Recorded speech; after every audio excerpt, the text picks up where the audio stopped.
Assalamualaikum warahmatullahi wabarakatuh semuanya. Puji syukur kehadiran Allah Subhanahu wa Ta'ala, karena atas rahmat, taufik dan hidayahnya saya dapat menyelesaikan tugas ujian akhir semester mata kuliah pendidikan agama Islam. Eh, Salawat serta salam semoga senantiasa tercurah kepada junjungan kita Nabi Muhammad SAW, beserta keluarga, sahabat, dan seluruh umatnya hingga akhir zaman. Pada kesempatan kali ini saya akan memaparkan jawaban dari 5 pertanyaan yang berkaitan dengan proses berkeimanan, keteladanan Nabi Muhammad SAW, manusia sebagai makhluk belajar, manusia sebagai makhluk peneliti, serta peran umat Islam dalam membangun peradaban. Melalui pembahasan ini, saya berharap dapat menunjukkan pemahaman mengenai ajaran Islam sekaligus merefleksikan pengalaman hidup saya dalam memaknai keimanan, pendidikan, dan pentingnya ilmu pengetahuan dalam kehidupan sehari-hari. Yang pertama itu proses berkeimanan dan kebenaran mutlak. Al-Quran sebagai firman Allah dan terjaganya keasliannya. Iman merupakan keyakinan yang tertanam dalam hati, diucapkan dengan lisan, dan diwujudkan dalam perbuatan. Dalam kehidupan manusia, iman menjadi dasar dalam menentukan arah hidup serta membedakan antara yang benar dan yang salah. Oleh karena itu, dalam proses mencari kebenaran diperlukan sumber yang terpercaya dan memiliki kebenaran mutlak. Dalam Islam, sumber kebenaran tersebut adalah Al-Quran yang merupakan wahyu Allah Subhanahu wa Ta'ala. Allah Subhanahu wa Ta'ala berfirman dalam surah As-Sajdah ayat 2, "Tan Tanjilul kitabi la raiba fihi mir rabbil alamin." Artinya, kitab Al-Quran ini tidak ada keraguan padanya, diturunkan dari Tuhan seluruh alam. Quran surah As-Sajdah ayat 2. Ayat ini menegaskan bahwa Al-Quran bukanlah hasil pemikiran Nabi Muhammad SAW maupun karya manusia lainnya. Menurut tafsir Ibnu Katsir, ayat ini merupakan bantahan terhadap orang-orang yang meragukan asal-usul Al-Quran. Allah Subhanahu wa Ta'ala secara langsung menyatakan bahwa Al-Quran berasal darinya dan diturunkan sebagai petunjuk bagi manusia. Bukti lain bahwa Al-Quran merupakan firman Allah adalah adanya jaminan dari Allah sendiri mengenai keasliannya. Allah Subhanahu wa Ta'ala berfirman dalam surah Al-Hijr ayat 9, "Inna nahnu nasjalnat jikara wa inna lahu la Artinya, sesungguhnya kamilah yang menurunkan Al-Quran dan sesungguhnya kami benar-benar memeliharanya. Menurut para ulama tafsir, penjagaan Allah terhadap Al-Quran diwujudkan melalui hafalan para sahabat, penulisan mushaf sejak masa Nabi Muhammad SAW, serta keberadaan jutaan penghafal Al-Quran di seluruh dunia hingga saat ini. Tidak ada kitab suci lain yang memiliki sistem penjagaan seperti Al-Quran. Keaslian Al-Quran juga dapat dibuktikan secara historis. Pada masa Khalifah Abu Bakar As-Siddiq, Al-Quran mulai dikumpulkan dalam satu mushaf. Kemudian pada masa Khalifah Utsman bin Affan, dilakukan penyempurnaan dan standarisasi mushaf yang dikenal sebagai mushaf Utsmani. Mushaf tersebut menjadi rujukan utama bagi seluruh umat Islam hingga sekarang. Selain itu, berbagai manuskrip kuno Al-Quran yang ditemukan di berbagai wilayah dunia menunjukkan isi yang sama dengan Al-Quran yang dibaca umat Islam saat ini. Allah Subhanahu wa Ta'ala juga memberikan tantangan kepada manusia untuk membuat satu surah yang serupa dengan Al-Quran. Hal ini terdapat dalam surah Al-Baqarah ayat 23, "Wa in kuntum fi raibin mimma nasjalna ala abidi nafuhatu bisuratin min misli." Jika kamu ragu terhadap Al-Quran yang kami turunkan kepada hamba kami, Muhammad, maka buatlah satu surah yang semisal dengannya. Hingga saat ini, tidak ada seorang pun yang mampu menandingi Al-Quran, baik dari segi bahasa, kandungan hukum, nilai moral, maupun keindahan sastranya. Hal ini menjadi salah satu mukjizat terbesar Nabi Muhammad SAW. Selain itu, terdapat pula berbagai fakta ilmiah dalam Al-Quran yang baru dapat dipahami manusia melalui perkembangan ilmu pengetahuan modern. Contohnya adalah penjelasan mengenai penciptaan manusia dalam surah Al-Mu'minun ayat 12-14, serta penjelasan tentang alam semesta dalam surah Al-Anbiya ayat 30. Hal ini semakin memperkuat keyakinan bahwa Al-Quran berasal dari Allah Subhanahu wa Ta'ala. Rasulullah Shallallahu Alaihi Wasallam juga menegaskan pentingnya mempelajari Al-Quran melalui sabdanya, "Khairukum man ta'allamal Qur'ana wa 'allama." Sebaik-baiknya kalian adalah orang yang belajar Al-Quran dan mengajarkannya. Haji riwayat Bukhari nomor 5027. Berdasarkan ayat, hadis, dan bukti-bukti tersebut, dapat disimpulkan bahwa Al-Quran merupakan firman Allah Subhanahu wa Ta'ala yang terjaga keasliannya hingga hari kiamat dan menjadi pedoman hidup bagi seluruh umat manusia. Selanjutnya itu pengalaman pribadi dalam berproses menemukan dan memantapkan keimanan serta kaitannya dengan 5 jenis hidayah. Perjalanan keimanan saya memiliki cerita yang cukup berbeda dibandingkan kebanyakan orang. Karena saya itu berasal dari keluarga sederhana yang tinggal di daerah kaki gunung yang masih aktif. Nama gunungnya itu Gunung Sinabung. Sejak kecil saya hidup dalam kondisi yang tidak mudah karena Gunung Sinabung tersebut sering mengalami erupsi. Akibatnya saya dan keluarga harus tinggal di pengungsian dalam waktu yang cukup lama. Eh, bahkan saya duduk bahkan sampai saya duduk di kelas 1 SMP. Kehidupan di pengungsian membuat saya sering berpindah tempat tinggal dan berpindah sekolah. Selama sekolah dasar saya berpindah sekolah sekitar 6 kali. Selain itu, kegiatan belajar sering terganggu karena harus menyesuaikan kondisi bencana yang terjadi. Akibat keadaan tersebut, saya tidak mendapatkan pendidikan agama secara maksimal ketika kecil. Saya tidak belajar mengaji sama sekali secara rutin seperti anak-anak pada umumnya, dan pengetahuan saya tentang sholat maupun agama Islam masih sangat terbatas atau bisa dibilang sangat minim. Namun, seiringnya bertambahnya usia, saya mulai menyadari pentingnya Al-Quran dalam kehidupan. Saya mulai belajar dan memperbaiki ibadah, mempelajari Al-Quran, walaupun masih banyak yang kurang, penyebutannya masih banyak yang salah, dan memahami ajaran Islam secara perlahan. Saya menyadari bahwa keimanan bukan hanya diwariskan dari keluarga, tetapi juga harus dibangun melalui usaha, pengalaman, dan proses belajar yang berkelanjutan. Pengalaman hidup di daerah yang sering mengalami bencana juga membuat saya banyak merenungkan kebesaran Allah Subhanahu wa Ta'ala. Saya melihat secara langsung bagaimana manusia tidak memiliki kekuatan apapun dibandingkan kekuasaan Allah. Gunung yang besar dan kokoh dapat meletus kapan saja atas kehendaknya. Dari pengalaman tersebut, saya semakin yakin bahwa seluruh kehidupan manusia berada dalam kekuasaan Allah Subhanahu wa Ta'ala. Jika dikaitkan dengan 5 jenis hidayah, perjalanan hidup saya dapat dijelaskan sebagai berikut. Pertama, hidayah garijah, yaitu hidayah berupa insting atau naluri yang diberikan Allah sejak lahir. Nah, ketika menghadapi bencana dan hidup di pengungsian, saya dan keluarga memiliki naluri untuk mencari tempat yang aman dan mempertahankan kehidupan.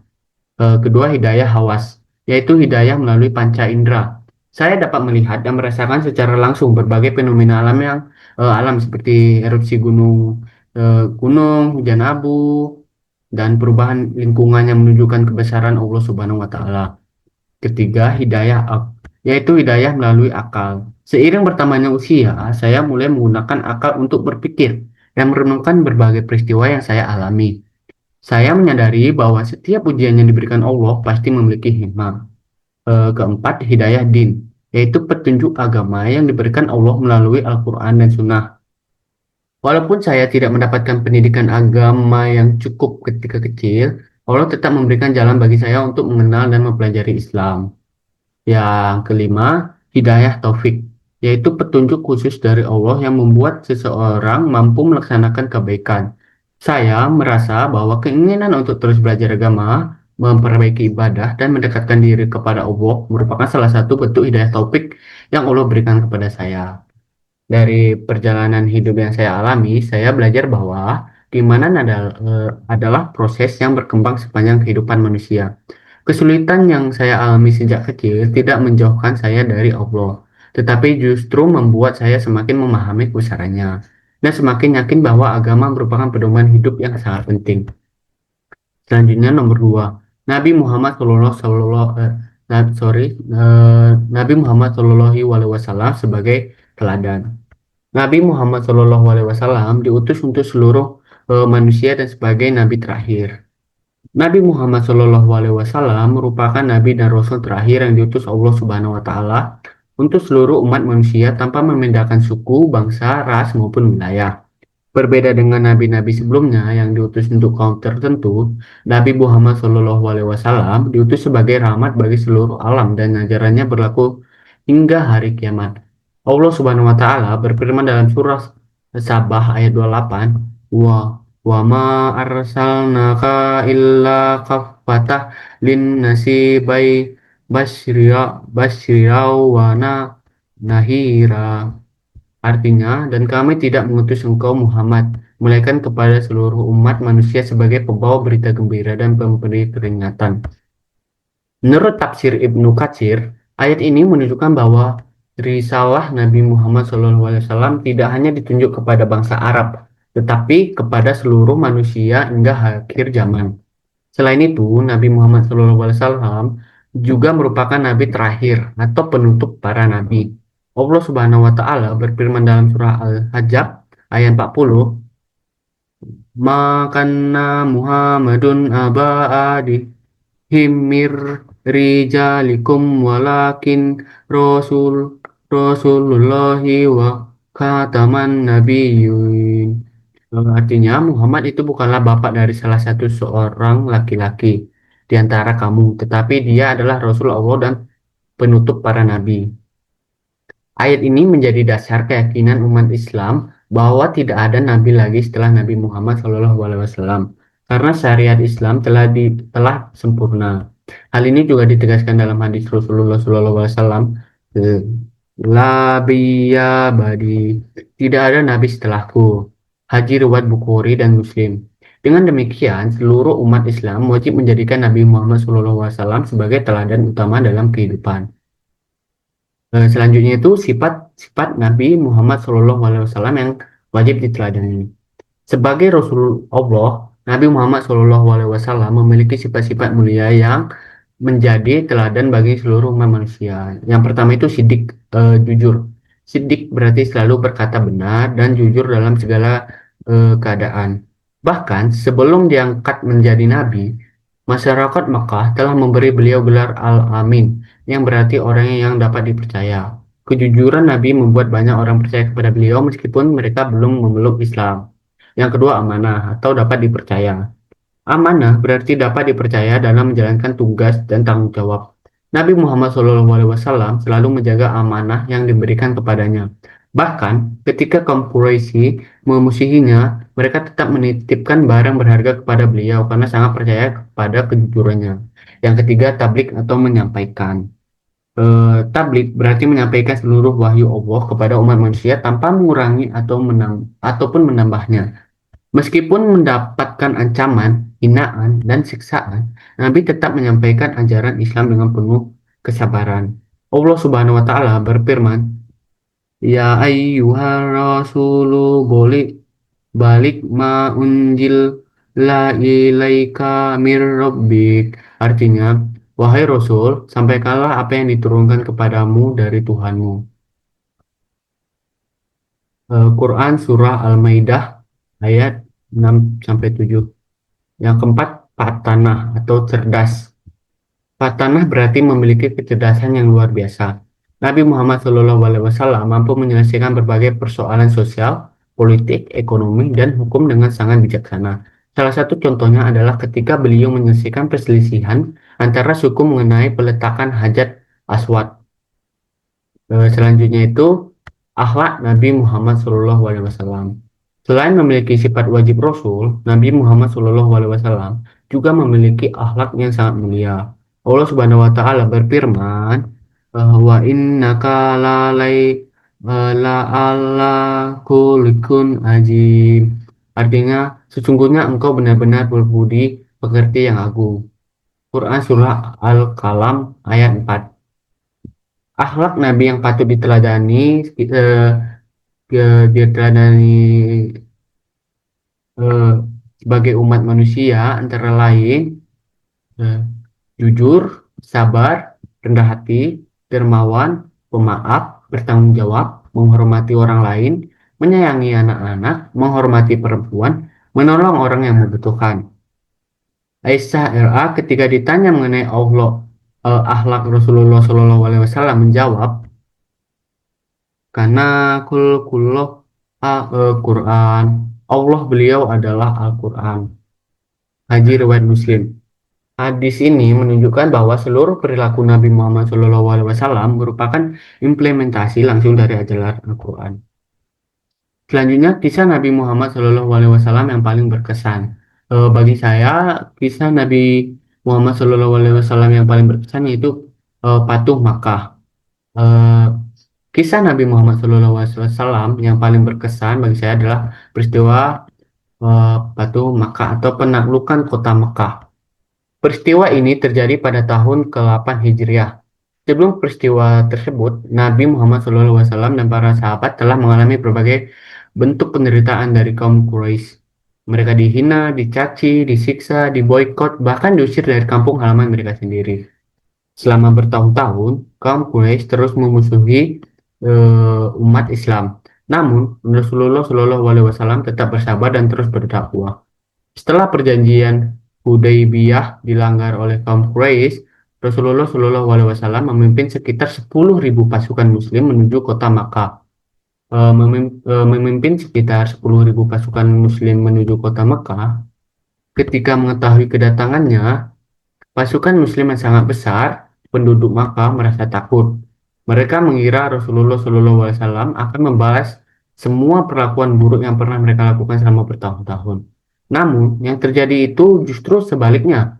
Rasulullah SAW memasuki kota Makkah dengan penuh kerendahan hati. Beliau tidak menunjukkan kesombongan sedikit pun meskipun berada dalam posisi sebagai pemenang. Kepala beliau bahkan tertunduk karena rasa bersyukur kepada Allah Subhanahu wa taala atas kemenangannya yang diberikan. Setelah berhasil menguasai kota Makkah, Rasulullah SAW mengumpulkan penduduk Quraisy di sekitar Ka'bah. Beliau kemudian bertanya, "Menurut kalian, apa yang akan aku lakukan kepada kalian?" Penduduk Quraisy menjawab, "Engkau adalah saudara yang mulia dan anak dari saudara yang mulia." Mereka sangat takut karena sadar bahwa selama ini mereka telah menyakiti Rasulullah SAW dan para sahabat. Namun Rasulullah SAW justru berkata, "La tatsriba alaikum yaum ishabu fa antum tul tulaqa." Artinya pada hari ini tidak ada cercaan atas kalian. Pergilah kalian bebas. Perkataan ini menunjukkan betapa mulianya hati Rasulullah SAW. Beliau memilih memaafkan orang-orang yang selama bertahun-tahun telah menyakitinya. Setelah itu, Nabi membersihkan Ka'bah dari ratusan berhala yang berada di sekitarnya dan mengembalikan fungsi Ka'bah sebagai tempat ibadah kepada Allah Subhanahu wa taala. Karena akhlak mulia Rasulullah SAW, banyak penduduk Makkah yang akhirnya memeluk agama Islam dan dengan sukarelawan. Hikmah dari peristiwa Patuh Makkah. Dari kisah tersebut, saya memperoleh banyak pelajaran berharga. Yang pertama, saya belajar bahwa kekuatan sejati bukanlah kemampuan untuk membalas dendam, tetapi kemampuan untuk memaafkan ketika memiliki kesempatan untuk membalas. Kedua, saya belajar tentang pentingnya kerendahan hati ketika memperoleh keberhasilan. Ketiga, saya belajar bahwa kasih sayang dan akhlak yang baik mampu mengubah hati manusia. Keempat, saya belajar bahwa seorang muslim harus tetap berbuat baik meskipun pernah disakiti oleh orang lain. Bagi saya pribadi, kisah Patuh Makkah sangat menginspirasi karena menunjukkan bahwa kemenangan tidak harus dibalas dengan kebencian dan dendam, melainkan dapat diwujudkan melalui pemaafan dan kasih sayang sebagaimana yang dicontohkan oleh Rasulullah SAW. Selanjutnya nomor 3, manusia sebagai makhluk belajar dan pembelajaran sepanjang hayat. Pengertian manusia sebagai makhluk belajar. Manusia merupakan makhluk ciptaan Allah Subhanahu wa taala yang diberikan akal, hati, dan kemampuan berpikir. Dengan kemampuan tersebut, manusia memiliki potensi untuk memperoleh ilmu pengetahuan dan mengembangkan dirinya sepanjang hidup. Oleh karena itu, manusia disebut sebagai makhluk belajar atau Homo educandum, yaitu makhluk yang dapat dididik dan mampu mendidik dirinya sendiri. Dalam Islam, belajar tidak dibatasi oleh usia, tempat, maupun waktu. Seorang muslim dituntut untuk terus mencari ilmu sejak lahir hingga akhir hayat. Ilmu yang diperoleh tidak hanya ilmu agama, tetapi juga ilmu pengetahuan dan teknologi yang bermanfaat bagi kehidupan manusia. Islam sangat menghargai orang-orang yang berilmu. Bahkan wahyu pertama yang diturunkan kepada Nabi Muhammad SAW berisi perintah untuk membaca dan mempelajari Allah Subhanahu wa taala dan mempelajari. Allah Subhanahu wa taala berfirman dalam surah Alaq ayat 1 sampai 5, eh, bunyinya itu Iqra bismi rabbikal ladzi khalaq khalaqa insana min khalaq Iqra wa rabbukal akram alladzi allama bil qalam allama insana ma alam yalam. Artinya, bacalah dengan nama Tuhanmu yang menciptakan. Dia telah menciptakan manusia dari segumpal darah. Bacalah dan Tuhanmu lah yang maha mulia, yang mengajar manusia dengan pena. Dia mengajarkan manusia apa yang tidak diketahuinya. Tafsir dan analisis. Menurut tafsir Ibnu Katsir, ayat ini merupakan wahyu pertama yang diterima Nabi Muhammad SAW melalui malaikat Jibril. Perintah Iqra atau membaca menunjukkan bahwa Islam sangat menekankan pentingnya ilmu pengetahuan. Kata membaca dalam ayat ini tidak hanya berarti membaca tulisan, tapi juga membaca alam semesta, membaca kehidupan, membaca sejarah, dan mempelajari berbagai ilmu yang bermanfaat. Ayat ini juga menunjukkan bahwa sumber ilmu yang sebenarnya adalah Allah Subhanahu wa taala. Manusia memperoleh ilmu karena Allah yang mengajarkannya. Selanjutnya itu perintah untuk tes menambah ilmu. Allah Subhanahu wa taala berfirman dalam Quran surah Taha ayat 114, wa qur rabbi zidni ilma, yang artinya dan katakanlah ya Tuhanku, tambahkanlah kepadaku ilmu pengetahuan. Ayat ini sangat istimewa karena Allah tidak memerintahkan Nabi Muhammad SAW untuk meminta tambahan harta, kekuasaan, atau kedudukan. Allah justru memerintahkan beliau untuk memohon tambahan ilmu. Menurut tafsir Al-Misbah karya Quraisy Bab, ayat ini menunjukkan bahwa ilmu pengetahuan merupakan kebutuhan yang tidak pernah habis. Semakin banyak ilmu pengetahuan yang dimiliki seseorang, semakin ia menyadari bahwa masih banyak hal yang belum diketahuinya. Karena itu, seorang muslim tidak boleh merasa cukup dengan ilmu yang dimiliki. Ia harus tetap belajar dan mengembangkan dirinya sepanjang hayat. Selanjutnya, keutamaan orang berilmu. Allah Subhanahu wa taala berfirman dalam Quran surah As-Zumar ayat 9, hal yastamawil jina yalamuna wala walat jina la yalamun. Artinya, apakah sama orang-orang yang mengetahui dengan orang-orang yang tidak mengetahui? Ayat ini menjelaskan bahwa orang yang berilmu memiliki kedudukan yang lebih tinggi dibandingkan orang yang tidak berilmu. Ilmu membuat seseorang mampu memahami kebenaran, menyelesaikan masalah, dan memberi manfaat kepada masyarakat. Orang-orang berilmu juga lebih mudah mengenal kebesaran Allah Subhanahu wa taala karena ia memahami tanda-tanda kekuasaannya yang terdapat dalam alam semesta. Selanjutnya, hadis tentang menuntut ilmu. Rasulullah Shallallahu Alaihi Wasallam bersabda, "Man salaka tarikon yatamisu bihi ilman sahallahu lahu tarikon illa jannah." Artinya, barang siapa menempuh jalan untuk mencari ilmu, maka Allah akan memudahkan baginya jalan menuju surga. Haji riwayat Muslim. Hadis ini menunjukkan bahwa menuntut ilmu merupakan ibadah yang memiliki nilai sangat tinggi di sisi Allah Subhanahu wa taala. Orang yang bersungguh-sungguh mencari ilmu akan mendapatkan kemudahan dan keberkahan dalam hidupnya. Ilmu yang dimaksud bukan bukan hanya ilmu agama, tetapi juga ilmu yang memberikan manfaat bagi kehidupan manusia, seperti ilmu pendidikan, teknologi, kedokteran, ekonomi, dan lain sebagainya. Selanjutnya, konsep belajar sepanjang hayat dalam Islam. Dalam Islam, terdapat konsep eh, living long, sorry, maksudnya itu lifelong learning, atau belajar sepanjang hayat. Seorang Muslim tidak boleh berhenti belajar hanya karena telah lulus sekolah atau perguruan tinggi.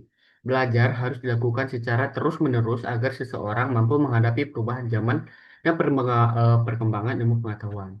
Belajar sepanjang hayat memiliki beberapa tujuan, yaitu mendekatkan diri kepada Allah Subhanahu wa Ta'ala, menambah wawasan dan pengetahuan, tiga, meningkatkan kualitas diri, empat, memberikan manfaat bagi masyarakat, yang kelima atau yang terakhir, menyelesaikan berbagai permasalahan kehidupan.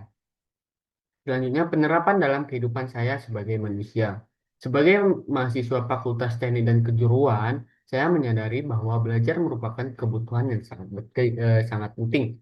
Saya berusaha menerapkan konsep belajar sepanjang hayat dengan cara mengikuti perkuliahan dengan sungguh-sungguh, membaca buku dan jurnal ilmiah untuk menambah wawasan, memanfaatkan teknologi dan internet untuk mencari informasi yang bermanfaat, belajar keterampilan baru yang mendukung bidang keilmuan saya, tetap mempelajari ilmu agama agar kehidupan dunia dan akhirat berjalan seimbang. Terakhir, berusaha mengamalkan ilmu yang telah saya pelajari dalam kehidupan sehari-hari. Pengalaman hidup saya yang penuh keterbatasan ketika kecil juga mengajarkan bahwa pendidikan merupakan suatu yang sangat berharga. Karena pernah mengalami kesulitan dalam memperoleh pendidikan yang stabil akibat sering berpindah sekolah dan hidup di pengungsian, saya semakin menghargai kesempatan belajar yang saya miliki saat ini. Saya percaya bahwa dengan terus belajar dan memperbaiki diri, saya dapat menjadi pribadi yang lebih baik serta memberikan ilmu bagi keluarga, masyarakat, bangsa, dan agama. Yang keempat, manusia sebagai makhluk peneliti, pembelajaran, dan peneliti. eh, Islam dan sains atau Islamisasi sains. Islam merupakan agama yang sangat menghargai ilmu pengetahuan. Sejak awal perkembangan Islam, umat Islam didorong untuk berpikir, mengamati, meneliti, dan mempelajari alam semesta. Oleh karena itu, hubungan antara Islam dan sains bukanlah hubungan yang bertentangan, melainkan hubungan yang saling mendukung. Sains membantu manusia memahami bagaimana alam bekerja, sedangkan Islam memberikan petunjuk mengenai tujuan, nilai, dan etika dalam penggunaan ilmu pengetahuan tersebut. Dalam Islam, seluruh ilmu pengetahuan pada hakikatnya berasal dari Allah Subhanahu wa Ta'ala. Karena itu, semakin tinggi ilmu seseorang, seharusnya semakin tinggi pula keimanannya kepada Allah Subhanahu wa Ta'ala. Allah Subhanahu wa Ta'ala berfirman dalam surah Al-Imran ayat 190, Inna fi khalqis samawati wal ardi ardi waqtifa waktila waktila fil laili man nahari la ayati li ulil albab. Artinya, sesungguhnya pada penciptaan langit dan bumi serta pergantian malam dan siang terdapat tanda-tanda bagi orang-orang yang berakal. Menurut tafsir Ibnu Katsir, ayat ini merupakan perintah tidak langsung kepada manusia untuk mengamati dan meneliti alam semesta. Langit, bumi, matahari, bulan, pergantian siang dan malam merupakan bukti kebesaran Allah Subhanahu wa Ta'ala yang dapat dipahami melalui akal dan ilmu pengetahuan. Ayat ini juga menunjukkan bahwa penelitian ilmiah bukanlah sesuatu yang bertentangan dengan agama. Justru penelitian merupakan salah satu cara untuk memahami tanda-tanda kebesaran Allah Subhanahu wa Ta'ala. Selanjutnya, pengertian Islamisasi sains. Islamisasi sains adalah upaya mengembangkan ilmu pengetahuan dengan tetap berlandaskan dengan nilai-nilai Islam. Artinya, ilmu pengetahuan tidak hanya digunakan untuk memperoleh keuntungan duniawi, tetapi juga untuk mendekatkan manusia kepada Allah Subhanahu wa Ta'ala dan memberikan manfaat bagi kehidupan. Menurut para pemikir Islam seperti Syed Muhammad Naguib Al-Atas dan Ismail Raji Al-Faruqi, ilmu pengetahuan harus dikembangkan dengan memperhatikan aspek moral, etika, dan tanggung jawab pada Allah Subhanahu wa Ta'ala. Contohnya, teknologi digunakan untuk membantu manusia, ilmu kedokteran digunakan untuk menyelamatkan nyawa, teknik digunakan untuk membangun infrastruktur yang bermanfaat, peneliti dilakukan demi kemaslahatan masyarakat. Contoh hubungan Islam dan sains. Yang pertama, fenomena gunung berapi. Contoh yang paling dekat dengan kehidupan saya adalah fenomena gunung berapi. Saya berasal dari daerah kaki gunung yang masih aktif dan sejak kecil mengalami kehidupan di pengungsian akibat erupsi gunung. Dari sudut pandang sains, erupsi gunung terjadi karena adanya tekanan magma yang keluar dari dalam bumi melalui celah-celah kerak bumi. Namun, dari sudut pandang Islam, fenomena tersebut menunjukkan betapa besar kekuasaan Allah Subhanahu wa taala dalam mengatur alam semesta. Allah Subhanahu wa taala berfirman, Ijajul jilatil ardu jiljalaha wa akhrajitil ardu asko askolaha. Apabila bumi diguncangkan dengan guncangan yang dahsyat dan bumi mengeluarkan beban-beban berat yang dikandungnya, Allah ayat ini mengingatkan manusia bahwa seluruh alam berada dalam kekuasaan Allah Subhanahu wa taala. Kedua, embriologi, penciptaan manusia. Al-Quran menjelaskan tahapan penciptaan manusia jauh sebelum ilmu kedokteran modern berkembang. Allah Subhanahu wa taala berfirman, eh walaqad khalaqnal insana min su, sulalatin min tin. Dan sesungguhnya kami telah menciptakan manusia dari saripati tanah. Ayat-ayat selanjutnya menjelaskan perkembangan embrio manusia hingga menjadi janin. Hal ini menunjukkan kesesuaian antara Al-Quran dan ilmu embriologi modern. Tiga, siklus air. Al-Quran juga menjelaskan proses turunnya hujan dan perputaran air di bumi. Allah Subhanahu wa taala berfirman, "Alam tara annallaha anjalna minas sami'i aman." Artinya, tidaklah engkau memperhatikan bahwa Allah menurunkan air dari langit. Ayat ini sejalan dengan ilmu hidrologi yang menjelaskan proses penguapan, pembentukan awan, hingga turunnya hujan. Dan selanjutnya, refleksi surah Al-Alaq dan kaitannya manusia sebagai makhluk memiliki. Wahyu pertama yang diterima Nabi Muhammad SAW adalah surah Al-Alaq ayat 1-5. Quran Al-Alaq ayat 1, Ikra bismi rabbikal ladzi khalaq. Artinya, bacalah dengan nama Tuhanmu yang menciptakan.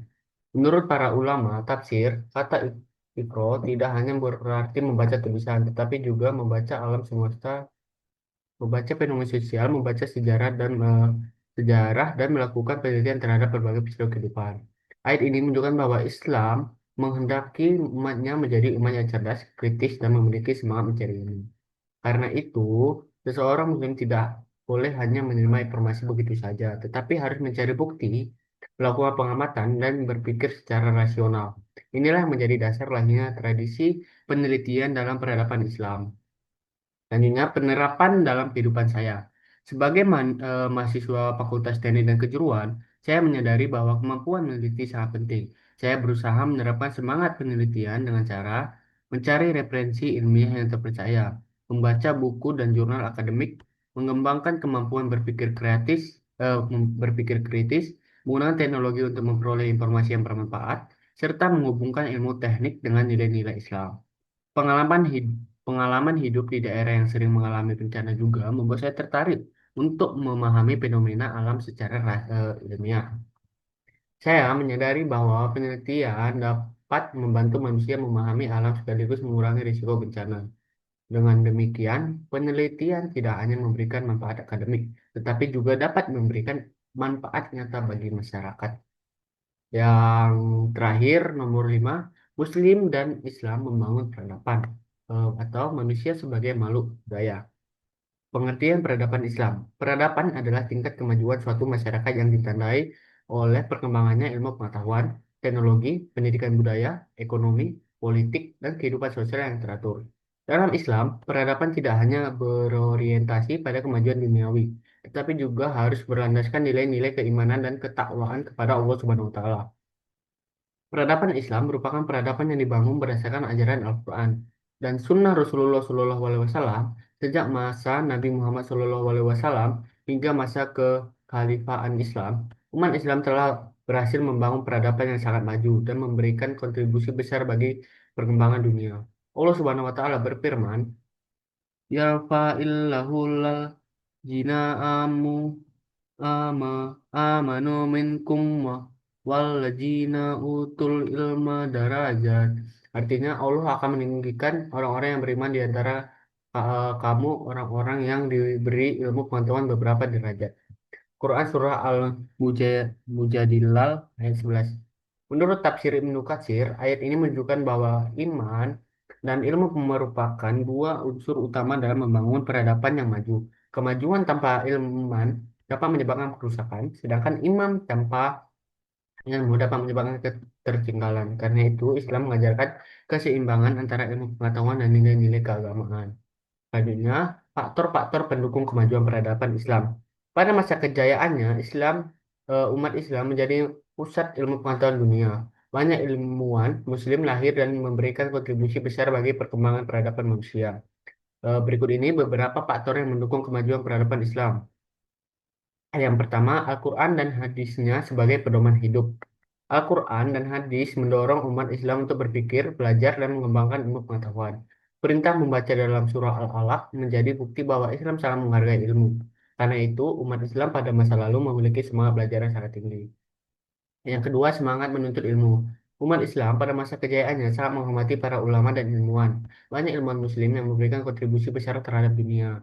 Antara lain, Ibnu Sina, beliau dikenal sebagai tokoh kedokteran dunia yang menulis kitab Al-Kanun fi Tihib yang digunakan di universitas-universitas Eropa selama berabad-abad.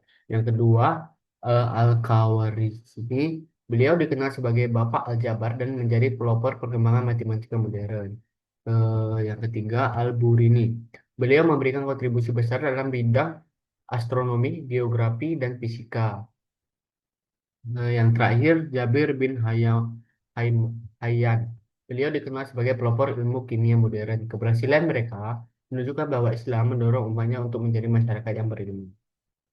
Ketiga, dukungan pemerintah. Kemajuan peradaban Islam juga didukung oleh para khalifah yang mencintai ilmu pengetahuan. Salah satu contohnya adalah berdirinya Baitul Hikmah pada masa dinasti Abbasiyah.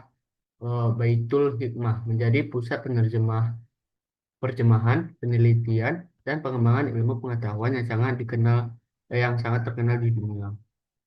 Keempat, keterbukaan terhadap ilmu pengetahuan. Umat Islam tidak menolak ilmu dari bangsa lain. Mereka mempelajari dan menerjemahkan berbagai ilmu dari Yunani, Persia, India, dan Romawi. Kemudian mengembangkannya menjadi ilmu yang lebih maju. Sikap terbuka terhadap ilmu menjadi salah satu kunci kemajuan peradaban Islam. Yang kelima, persatuan umat. Pada masa kejayaan Islam, wilayah kekuasaan Islam sangat luas sehingga mempermudah pertukaran ilmu pengetahuan, budaya, perdagangan, dan teknologi. Persatuan tersebut menciptakan lingkungan yang mendukung perkembangan peradaban. Yang keenam, akhlak dan nilai-nilai Islam. Ilmu pengetahuan digunakan untuk memberikan manfaat bagi manusia, bukan untuk merusak kehidupan. Akhlak yang baik menjadi fondasi penting dalam pembangunan Islam. Selanjutnya, faktor-faktor penyebab kemunduran peradaban Islam. Meskipun pernah mencapai masa kejayaan, peradaban Islam juga mengalami kemunduran. Beberapa penyebabnya adalah sebagai berikut. Satu, menurunnya semangat menuntut ilmu. Sebagian umat Islam mulai meninggalkan tradisi belajar dan penelitian. Akibatnya, perkembangan ilmu pengetahuan menjadi lambat dibandingkan bangsa-bangsa lain. Dua, perpecahan politik. Terjadinya konflik dan peperangan antar kelompok yang menyebabkan melemahnya persatuan umat Islam. Perpecahan tersebut menghambat kemajuan eh, dalam berbagai bidang. Tiga, serangan dari luar. Salah satu peristiwa yang sangat berpengaruh adalah jatuhnya Baghdad pada tahun eh, 1258 Masehi akibat serangan bangsa Mongol. Peristiwa ini menyebabkan banyak perpustakaan dan pusat ilmu pengetahuan hancur. Yang keempat, kemunduran ekonomi. Konflik yang berkepanjangan menyebabkan menurunnya perekonomian sehingga dukungan terhadap pendidikan dan penelitian ikut berkurang. Kelima, ketertinggalan teknologi. Ketika bangsa Eropa mengalami revolusi ilmiah dan revolusi industri, banyak wilayah Islam justru mengalami kemunduran dalam bidang pendidikan dan teknologi. Akibatnya umat Islam tertinggal dalam persaingan global. Keenam, meninggalkan nilai-nilai Islam. Sebagian umat Islam mulai menjauh dari semangat kerja keras, kejujuran, persatuan, dan kecintaan terhadap ilmu yang dahulu menjadi kekuatan utama peradaban Islam. Hal ini menyebabkan kemunduran dalam berbagai aspek kehidupan. Selanjutnya, peran mahasiswa dan generasi muda dalam membangun peradaban Islam. Sebagai generasi muda dan mahasiswa, kita memiliki tanggung jawab untuk ikut membangun kembali peradaban Islam yang maju. Beberapa hal yang dapat dilakukan adalah: satu, meningkatkan kualitas pendidikan. Mahasiswa harus memiliki semangat belajar yang tinggi agar mampu bersaing di era global. Kedua, mengembangkan ilmu pengetahuan dan teknologi. Perkembangan teknologi harus dimanfaatkan untuk menciptakan inovasi yang bermanfaat bagi masyarakat. Ketiga, menjaga akhlak dan moral. Kemajuan ilmu pengetahuan harus diimbangi dengan akhlak yang baik agar tidak disalahgunakan. Keempat, memperkuat persatuan. Generasi muda harus menjaga persatuan dan menghindari konflik yang dapat melemahkan umat. Yang kelima, mengamalkan nilai-nilai Islam. Nilai kejujuran, tanggung jawab, disiplin, dan kerja keras harus diterapkan dalam kehidupan sehari-hari. Ya, terakhir, refleksi pribadi. Sebagai mahasiswa yang berasal dari keluarga sederhana dan pernah mengalami kehidupan di pengungsian akibat erupsi gunung, saya menyadari bahwa pendidikan memiliki peran yang sangat penting dalam membangun masa depan. Pengalaman hidup yang penuh keterbatasan membuat saya semakin menghargai kesempatan belajar yang saya miliki saat ini. Saya percaya bahwa kemajuan suatu bangsa tidak hanya ditentukan oleh kekayaan alam, tetapi juga oleh kualitas sumber daya manusianya. Karena itu, saya berusaha untuk terus belajar, mengembangkan kemampuan, serta memanfaatkan ilmu yang saya peroleh agar dapat memberikan manfaat bagi keluarga, masyarakat, bangsa, dan agama. Saya juga percaya bahwa kebangkitan peradaban Islam dapat dimulai dari generasi muda yang memiliki ilmu pengetahuan, akhlak yang baik, dan semangat untuk eh, berkarya. Eh, untuk sebagai penutup dapat disimpulkan bahwa iman, ilmu pengetahuan, penelitian, dan pembangunan peradaban merupakan bagian yang tidak dapat dipisahkan dalam ajaran Islam. Al-Quran dan Sunnah memberikan pedoman kepada manusia untuk terus belajar, berpikir, meneliti, serta mengembangkan ilmu pengetahuan demi kemaslahatan umat. Melalui pembahasan nomor 1 sampai 5, saya memahami bahwa perjalanan keimanan merupakan proses yang berlangsung sepanjang hidup. Keteladanan Nabi Muhammad SAW menjadi contoh terbaik dalam menjalani eh, kehidupan, sedangkan semangat menuntut ilmu dan melakukan penelitian merupakan kunci kemajuan umat Islam. Selain itu, kemajuan peradaban Islam hanya dapat terwujud apabila generasi muda memiliki ilmu pengetahuan, akhlak yang baik, serta semangat untuk terus berkarya dan memberikan manfaat bagi masyarakat.